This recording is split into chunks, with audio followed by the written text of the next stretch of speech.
नमस्कार मित्रांनो, विधान परिषदेसाठी एकनाथ शिंदेकडून पहिलं नाव फिक्स झालेलं आहे.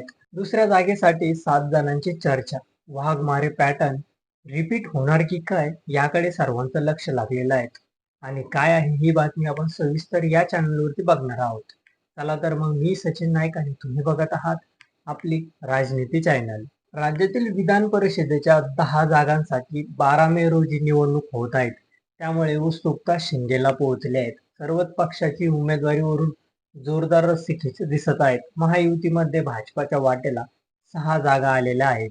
यात एकनाथ शिंदे यांच्या शिवसेनेच्या वाटेला 2 जागा येत आहेत. या दोन्ही जागांसाठी जोरदार रस्सीखेच दिसून येत आहेत. विधान परिषदेच्या उपसभापती नीलम गोऱ्हे यांची मुदत संपल्याने त्या निवृत्त होत आहेत. त्यामुळे त्यांना पुन्हा संधी दिली जाण्याची शक्यता आहे. तर दुसऱ्या नावाबाबत मात्र शिवसेनेत दिग्गज नेत्यांची नावे चर्चेत आहेत आणि तेच आपण बघणार आहोत. त्या अगोदर चॅनलला नवीन असेल तर सबस्क्राईब नक्की करा.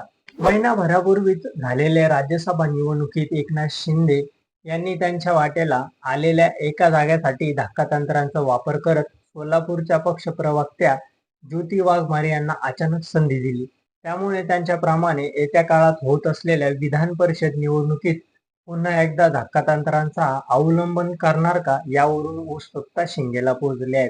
त्यामुळे इच्छुक असलेल्या नेते मंडळींची धाकधूक वाढलेली आहे. विधान परिषदेच्या 2 पैकी एका जागांसाठी नीलम गोऱ्हे यांचं नाव आघाडीवर आहे, तर दुसऱ्या जागांसाठी अनेक दिग्गज नेत्यांची नावे चर्चेत आहेत. त्यामुळे सर्वांचं याकडे लक्ष लागलेलं आहे.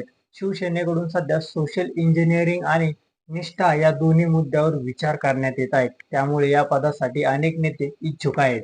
माजी खासदार आनंदराव अडुळसर यांचे चिरंजीव अभिजित अडुळसर यांचे नाव चर्चेत आहेत. त्यासोबतच पक्षाच्या आक्रमक प्रवक्त्या शीतल म्हात्रे, शायना एनसी, मुख्यमंत्री शिंदेचे अनंत विश्वासू व माजी आमदार रवींद्र फाटक, पुण्यातील नेते रोहित टिळक, शिवसेनेचे सचिव भाऊसाहेब चौधरी यांचे नाव सर्वाधिक चर्चेत आहेत. त्यासोबतच गेल्या 2 दिवसापासून या पदासाठी माजी मंत्री व प्रहार संघटनेचे नेते बच्चू कडू यांचं नावही चर्चेत आलेलं आहे. बच्चू कडू यांची नाराजगी दूर करण्याच्या उद्देशाने त्यांना शिंदे यांच्याकडून शिवसेनेकडून विधान परिषदेच्या आमदारकीची ऑफर देण्यात आली असल्याचं समजते. त्यामुळे या पदासाठी नाव चर्चेत आलेलं असलं तरी त्यांच्या या पदासाठी होकार देणं बाकी आहे. त्यामुळे यापैकी कुणाचे नाव फायनल होणार यावरून उत्सुकता लागलेली आहे. त्याच नंतर कोकणात शिंदेंना रोखण्यासाठी ठाकरेंचा मास्टर प्लॅन, या विश्वासू सेलेदाराला मिळणार विधान परिषदेची संधी. काय आहे हे तुम्ही आम्हाला कमेंट बॉक्समध्ये नक्की कळवा आणि व्हिडिओ आवडला असेल तर चॅनलला लाईक आणि सबस्क्राईब करा. धन्यवाद.